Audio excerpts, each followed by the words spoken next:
Well, some people might have scored Black Friday deals at the big box stores yesterday. Others wanted to shop local today for Small Business Saturday. WGEM's Claire Edland reports. Some shoppers, like Laura Arnold, searched around Quincy's downtown for deals this Small Business Saturday. Shopping around now, but we'll probably grab some books, grab some boba, so.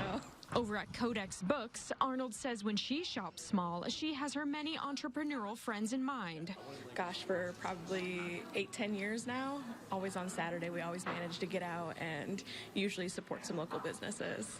According to the National Retail Federation, 51 million people shopped for Small Business Saturday last year, and it's estimated that 3 in 5 holiday shoppers plan to participate this year. Store owners say while they saw a fair amount of shoppers come in on Friday, they're seeing even more today. As years pass, that's typical where Black Friday people might shop some of the bigger box stores and then they like to save Small Business Saturday for like the downtown. That's the trend the fine boutique owner Jordan Bergman sees. A Small Business Saturday gains more recognition each year since it started across the country back in 2010. I would say at least 50% more than as of yesterday already today. She says each holiday season her online shop goes brick and mortar to share the entrepreneurial spirit with other neighboring businesses downtown. Appreciate all the support that everyone brings to us as they come downtown. Holiday shopping, benefiting the local shops.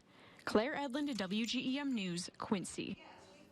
You can support local shops by leaving positive online reviews, telling your friends about the business, or buying gift cards.